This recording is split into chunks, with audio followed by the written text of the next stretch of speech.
Aí nós sofremos atritos, claro, a gente pensou, olha, eu falei para ele, meu, vai atrás de uma mulher que vai poder te dar um filho, de repente os seus bons conseguem encontrar com um bom dela, né? E ele ficou chateado e ele falou a mesma coisa para mim, vai você atrás de outro cara, vai, você está livre para ir atrás de outra pessoa, para também, de repente, o bom dele consegue chegar no seu bom.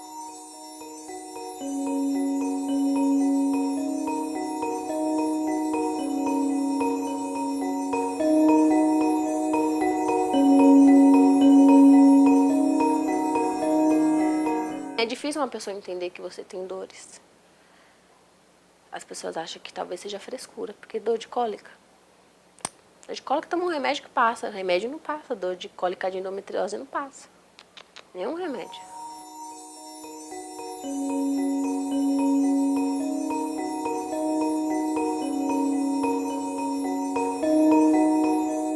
Nós entendemos como infertilidade conjugal aquele casal que está tentando engravidar há pelo menos um ano.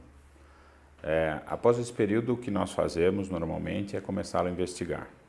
Nós sabemos que 80% dos casais que mantêm relações sexuais frequentes durante esse período de um ano conseguem uma gravidez. E, portanto, 20% desses casais que não conseguiram uma gravidez merecem uma pesquisa de infertilidade.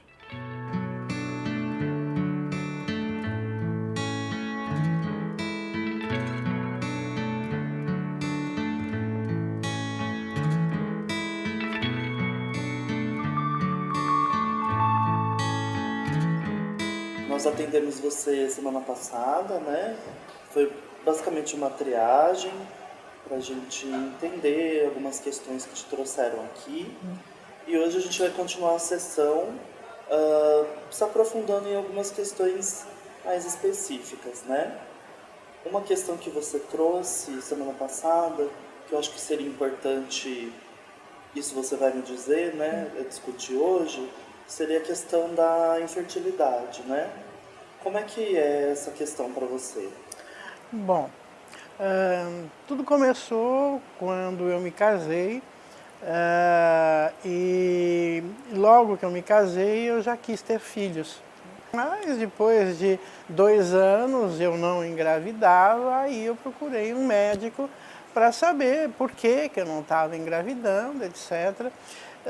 Fiz um monte de exames e todo mês eu esperava, e até que eu resolvi trocar de médico e o médico disse que talvez eu tivesse endometriose. E me perguntou se eu sentia dores durante a menstruação. E realmente, eu sempre tive cólicas horríveis durante a menstruação. E aí ele falou, bom, então vamos começar a tratar. E começamos a fazer o tratamento, mas não ia, e era assim uma angústia muito grande, porque a gente criava toda uma expectativa, até que um dia eu fui consultar uma terceira opinião, um outro médico, e ele me disse que tudo levava a crer que eu tinha endometriose, e que tanto o diagnóstico quanto o tratamento era cirúrgico, e fui fazer, era uma cirurgia por laparoscopia, e realmente ficou comprovado, eu tinha endometriose, e aí começou o tratamento, passou-se mais 1 ano e meio e não engravidava. Aí eu novamente procurei outro médico. Foi um período assim muito estressante, porque todo lugar que eu ia, as pessoas me perguntavam, vocês estão casados há tanto tempo, e aí, quando é que vem o bebê? E eu desconversava, dizia que a gente não queria por enquanto. Você queria? Queria, mas aquela história, eu queria tanto e não acontecia. Aí eu inclusive comecei a ter muito ciúme do meu marido, eu brigava muito com ele não podia olhar para o lado, que eu já achava que ele estava interessado na outra, que talvez pudesse ter filhos, enfim. Nós não tínhamos amizades com pessoas que tinham filhos, né? Então nós tínhamos um casal com quem a gente saía porque era um casal que não queria filhos. Oi, meu nome é Jaqueline, eu tenho 26 anos, eu tenho uma filha, Júlia, que ela tem 8 meses, e eu tenho endometriose. Eu descobri que eu tinha endometriose com 22 anos. Mas eu tinha todos os sintomas de endometriose a partir dos 17 anos. Aí eu comecei nos médicos, todo mês que eu tinha dores, os médicos falavam que era normal ter dores. Até que um dia eu fui numa ginecologista e falou: Jaqueline, ter dores não é normal, você deve ter endometriose. Achei super estranha essa palavra, endometriose, né? Aí ela falou assim: não, você tem que procurar um especialista para tratar, porque é uma doença que a mulher não consegue ter filho, tudo, então você tem que procurar um tratamento. E você pode ter várias coisas. Tem muita coisa que nós não sabemos ainda sobre essa doença, cada vez se fala mais sobre isso, mas ela causa 2 grandes problemas. Ela causa infertilidade e ela causa dor, cólicas fortes menstruais que podem ser incapacitantes. O tratamento aí depende se a mulher está buscando gravidez ou não. O tratamento padrão seria uma videolaparoscopia, que é um tratamento cirúrgico em que pode cauterizar, retirar os focos de endometriose. Os tratamentos paliativos são a base de medicamentos, mas são paliativos, não tratam, não curam, somente estacionam. E os tratamentos, além da cirurgia, existe o tratamento também, se a mulher está objetivando gravidez, e os tratamentos assistidos, quando está indicado, que podem ser, por exemplo, uma fertilização in vitro, quando a mulher tem endometriose, não engravida por causa dela, e o in vitro está indicado para poder passar por cima da endometriose. A endometriose afeta a qualidade e quantidade dos óvulos, e o in vitro pode, em grande parte das vezes, ajudar essas mulheres com endometriose a engravidar e a tratar da endometriose. Meu nome é Regiane, eu sou casada com o Alexandre, já fazem 20 anos que eu sou casada. E nós não tivemos filhos. Começou com os 18 anos de idade, eu ainda não estava com ele, mas eu já tive problemas menstruais, ciclos menstruais que não eram regulares, e eu sabia que isso não era legal. Fui num ginecologista, ele constatou que eu tinha ovário micropolicístico, que isso poderia agravar no futuro numa parte de gestação. Então, já começava com o tratamento. Carmen, você falou bastante coisa, né? Eu percebo que tem uma ansiedade muito grande, né? Manifestada em você. Você me falou bastante em datas, em números, né? 2 anos de relacionamento, ainda não tinha tido filho, né? Depois alguns meses fazendo tratamento, 1 ano e meio depois, e a relação da cobrança da sociedade, né? Eu te perguntei logo no começo se você queria ter esse filho, né? Você acha que você sempre quis ser mãe? Como que era esse desejo? Sim, isso era um sonho meu. Na realidade, bom, toda criança, acredito eu, toda menina brinca de boneca, né? Brinca com boneca, etc. E eu tenho sobrinhos, então sempre curti muito os meus sobrinhos. Era um sonho realmente. Aliás, não era só meu, ele também tinha um sonho de ser pai. Mas vocês achavam que só seriam felizes e completos se tivessem um filho? Ou não é nenhuma questão de ser completo, era uma questão de ser família, né? Então, por exemplo, eu ia na casa da minha cunhada, ela era um marido e 3 crianças. Apesar de darem muito trabalho, etc., era uma família. E só eu e ele, uma família, a gente achava muito pouco, a gente sentia falta, sentia muita falta. A partir do momento que for identificado o fator da infertilidade, masculina, feminina, ou os dois, uma conjunção dos dois, enfim, vai ser indicado o melhor tratamento. Sendo que a gente tem tratamentos de baixa complexidade e de alta complexidade. Os de baixa complexidade são o coito programado e a inseminação intrauterina, que são mais simples, tratamentos menos complexos, mais tranquilos. A fertilização in vitro já é o de alta complexidade. E a gente tem a fertilização in vitro clássica e a injeção intracitoplasmática de espermatozoide, que é o ICSI, tá? Então, são divididos, isso é de acordo com o que for diagnosticado na infertilidade, é o que vai ser indicado por tratamento, tá? Então, enfim, uma vez que indicado uma inseminação, vai ser feito todo o tratamento para que a gente faça a inseminação, que é um processo mais simples. Se em 3 inseminações, que é um processo simples, ou coito programado, ela não engravidar, passa para uma fertilização in vitro. Vou começar pelo homem, porque o homem é mais fácil. O homem, o exame mais importante é o espermograma. Ele não é um atestado de fertilidade, mas ele é um exame que avalia o potencial desse homem ser pai ou não. Para a mulher, a gente busca, não é tão numérico quanto o homem, como o espermograma, mas para a mulher a gente busca exames indiretos de avaliação do potencial dela. Então, exames hormonais são importantes, eles podem dar uma ideia de como é que está funcionando o aparelho reprodutivo dela. Então, de uma maneira endócrina, você pode dosar hormônios. Existem ultrassons, ultrassom transvaginal também dá uma ideia de suspeita de ovulação, anatomia, útero, ovários, algum problema, mioma, alguma coisa você pode ver através desses exames. E a histerosalpingografia é um exame que é básico para você avaliar as tubas da mulher e ver se as tubas são abertas, né, desobstruídas, permeáveis ou não, se elas funcionam bem, você consegue ter uma ideia se ela funciona bem, se ela é delicada ou não. Então esses são os exames básicos mais importantes. Estava grávida de 11 semanas. Eu fiz a videolaparoscopia grávida e eu não sabia. E os médicos ficaram assim, abismados por eu estar grávida com endometriose profunda, que eles falam que é muito difícil, teria que fazer um tratamento para conseguir ter filho, e eu consegui ter filho. Consegui ficar grávida, né? Eu não tive nenhum problema com a minha gravidez, foi super tranquilo, por causa da endometriose. Minha filha nasceu muito bem, e hoje eu trato minha endometriose com anticoncepcional contínuo. Fico fazendo os exames de 6 em 6 meses para avaliar como que ela está. Os médicos falam, se ela evoluir mesmo eu tratando com anticoncepcional, eu teria que fazer outra cirurgia para poder tirar porque aonde ela está, porque ela cresceu, entendeu? Mas eles falam que não tem cura, que eu só vou ter cura com a endometriose quando eu estiver na menopausa. Durante um ano a gente tentamos naturalmente e engravidar e vimos que não estava dando certo.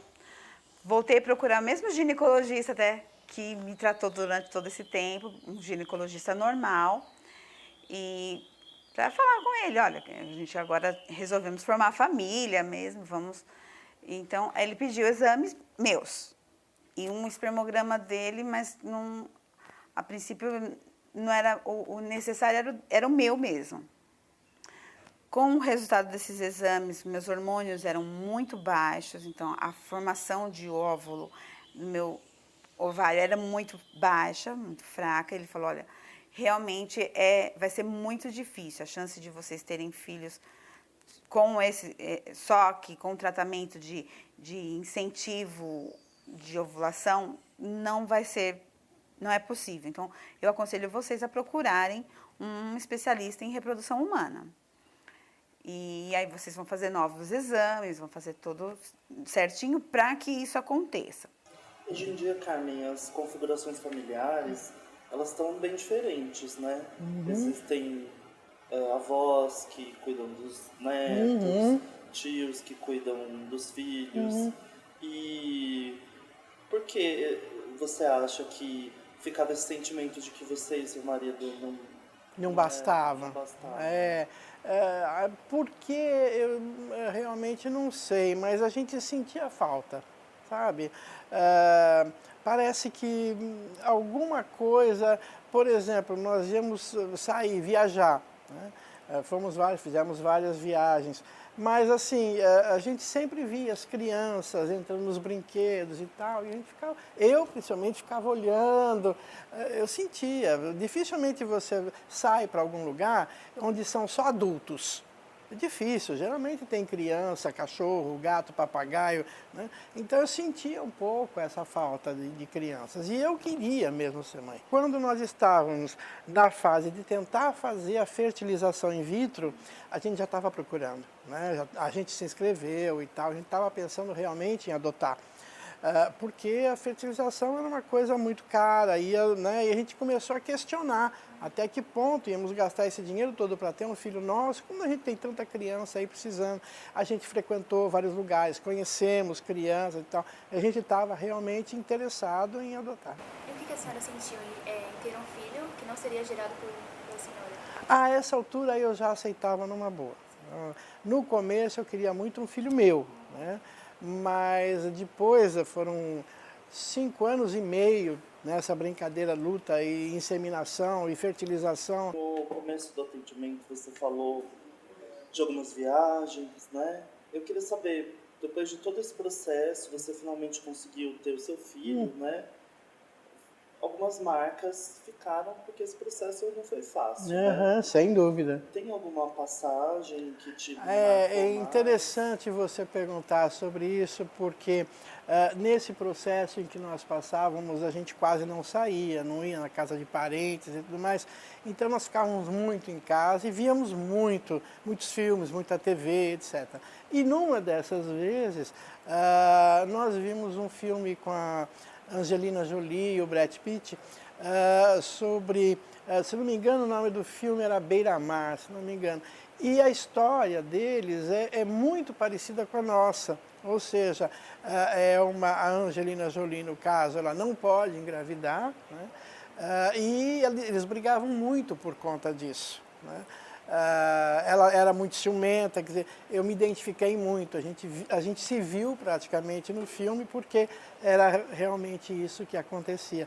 E no final do filme, eles brigam o tempo todo, a gente não sabe por quê, mas no final do filme a gente fica sabendo que é porque ela era infértil. E aí a gente entendeu, era exatamente o que acontecia com a gente. Fizemos os novos exames e também o espermograma dele. Tinha alguns miomas pequenos nas paredes do útero, então isso também poderia acarretar. E nisso ele pegou os exames do espermograma do meu marido. O resultado dele foi espermatozoides macroencefálicos. Eram lentos, eles não conseguiam, e desgovernados, eles não tinham um senso de direção. E eles morriam rápido. Eles têm uma taxa de tempo de vida, que é o tempo que ele deveria correr, né? E eles não alcançariam isso. Então, isso fazia com que, para eles chegarem até um óvulo dentro do útero que já não tivesse tão bem lá. Então, assim, a parte totalmente natural, zero. Nessas condições, também ele não teria como fazer uma inseminação artificial, que seria só colocar o espermatozoide e a mágica acontecer dentro de mim. Isso não ia acontecer. Macro é segmento cefálico, que é a cabeça do espermatozoide grande. Então isso que é macrocefálico. Então a cabeça é grande. Tem o contrário também, que é o microcefálico, que é o segmento cefálico, a cabeça do espermatozoide muito pequena. Alterações de forma não levam ao aumento de malformação de crianças. As pessoas ficam preocupadas com isso, mas não. As alterações de forma do espermatozoide dificultam com que esse espermatozoide grude e fertilize o óvulo. Pode levar à infertilidade. Hoje nós podemos classificar, grosso modo, de que 30% dos casos são exclusivamente da mulher, 30% exclusivamente do homem e 30% existe uma associação de fatores, tanto do homem quanto da mulher. 10% desses casos, portanto, são casos em que nós investigamos o casal e nós não conseguimos chegar a um diagnóstico e, portanto, classificamos esse casal como esterilidade sem causa aparente. Se for uma inseminação intrauterina, é só um processamento do seminal que passa um catéter no colo do útero e a gente coloca os espermatozoides no útero e eles mesmos vão lá, vão achar o óvulo, vão fertilizar sozinho. Fertilização in vitro nada mais é do que induzimos a ovulação e aí nós temos uma indução mais severa, porque precisamos trabalhar com mais óvulos, colhemos esses óvulos no mesmo dia que é colhido o sêmen e no laboratório se faz a fertilização, essa que pode ser colocado o óvulo em contato com os espermatozoides ou mesmo identificamos os espermatozoides normais e injetamos eles dentro do óvulo para provocar a fertilização. Uma vez que nós temos esses óvulos fertilizados, aí classificamos como pré-embriões, existe um acompanhamento que pode variar de 48 até 120 horas e transferimos esses embriões no momento oportuno para a mulher. A transferência embrionária, até por questões éticas, como o Código de Ética Médica nos permite, nós transferimos o número de embriões máximos dependendo da idade da paciente, da mulher. A mulher com idade até 35 anos poderia transferir no máximo 2 embriões, de 36 a 39 anos no máximo 3 embriões e mulheres acima de 40 anos no máximo 4 embriões. Então nós temos, para o coito programado hoje, uma taxa de sucesso de uns 15%. Para a inseminação intrauterina, por volta de 20%. E na fertilização in vitro, varia muito também de acordo com a idade da paciente, tá? Se as pacientes jovens, hoje até 35 anos, a gente tem uma taxa de 50%, 55% de gestação. E, lógico, isso vai caindo de acordo com a idade, porque isso é natural das mulheres, né?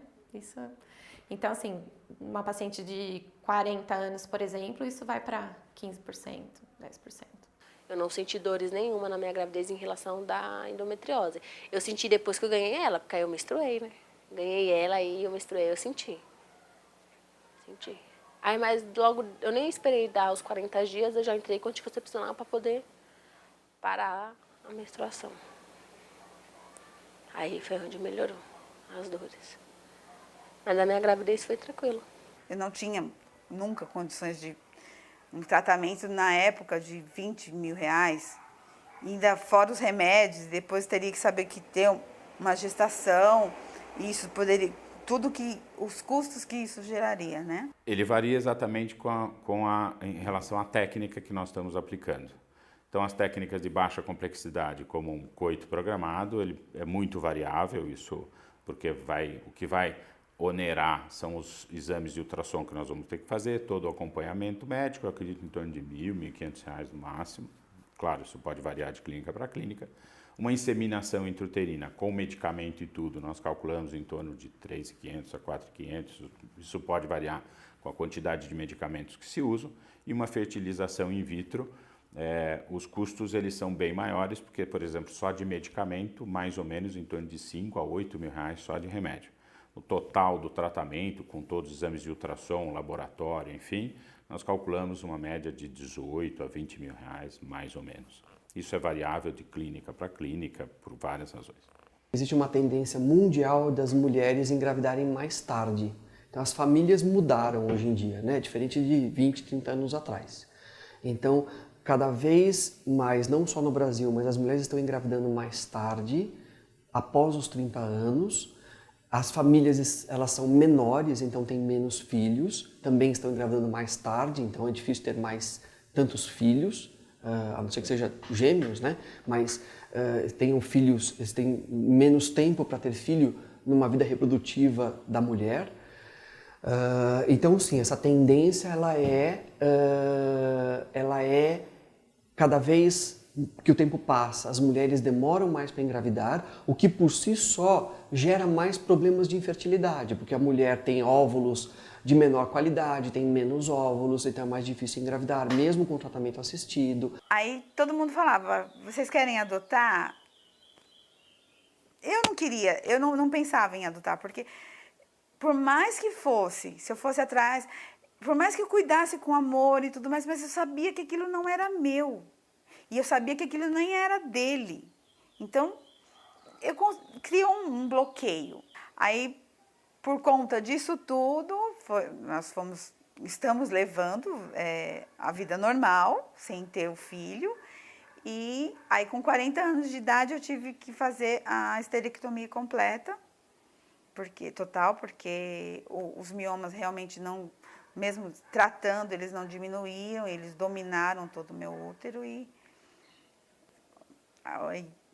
acabei sofrendo muito mais outras consequências disso. Então, seria interessante também, realmente, só que naquela época, ter feito algum tratamento psicológico, né? Hoje em dia, nós dois já estamos bem, assim, não tenho mais, não posso mais, acabou, né? Então, e nem tem, no momento não tem ideia de adoção, não pretendo mais. Eu e ele e eu.